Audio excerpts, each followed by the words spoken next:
Well, good morning. I had absolutely no intention of making a video this morning. However, I got to thinking about Bitcoin. I was watching a bunch of Bitcoin videos last night, and there are so many bullish catalysts for Bitcoin. It's unprecedented, and I was trying to think of an analogy for it. And the only analogy I could come up with was like coastal flooding in a storm. It's let's say you have a city like San Diego sitting on the edge of the Pacific, and you said, "Hey, warning, going to get some coastal flooding." Well, that happens when a few things converge, right? Usually it's high tide, so the water is high. Then usually a storm offshore producing big waves that come in during the high tide. And then there's usually some wind behind that too, pushing those massive waves with the high tide onto the shore. And even that doesn't begin to describe it, because there is a perfect storm in a good way for Bitcoin, but that doesn't even describe it. It's almost like as if you said, okay, and at the same time, let's lower all of the buildings or shrink them so they're less of an obstacle to the sea coming in. And then let's dig a bunch of channels like between the buildings so the water can come in easier. Of course, that would be absurd. But if you modified the land in the impediments so that the water could come in easily, you would pretty much get insane levels of coastal flooding, right? Just makes perfect sense. Ooh, I'm almost out of battery. Well, Bitcoin's got the same thing going on. Like between the macroeconomic environment with the Fed, having raised interest rates, pausing right now, but going to start lowering them soon. And we have to, because we can't afford our national debt if they don't lower interest rates. And regional banks are struggling and housing prices are crazy. And there's all kinds of catalysts. It's an election year. So between like just the macroeconomic environment, plus the fact that we are in an election year, which always bodes well for markets, plus the Bitcoin halving, which is a supply shock because the daily new supply of Bitcoin is about to be cut in half here in 60 days, roughly. Plus the ETFs being approved, plus the accounting rules that changes allowing corporations to not only hold Bitcoin on their balance sheet as an asset, but to value it appropriately so they can take advantage of that.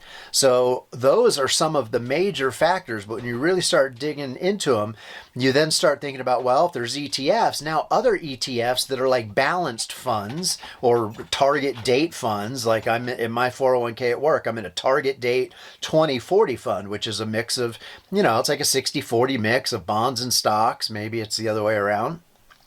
Those funds are starting to allocate a percentage of their funds to crypto. And since the Bitcoin spot ETF is the only one that there is right now, they're all in on Bitcoin when they're doing that. Now, I only know of one, but it's only been 3 weeks since there's an ETF, and it's a Fidelity fund, Canadian, that has now said we're going to put, and there's actually 3 of them. There's conservative, moderate, and aggressive. The conservative one is doing a 1% allocation, and I believe the aggressive one is doing a 3 to 5% allocation.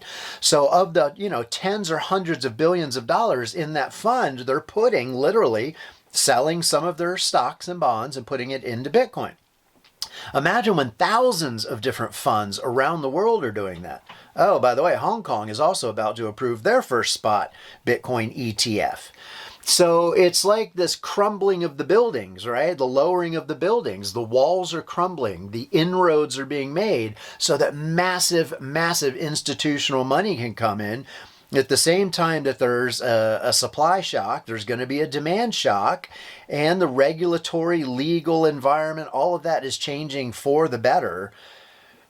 You just can't have a better scenario. In fact, I don't think there's ever been an investment thesis or an investment scenario with more potential upside gains than anywhere else.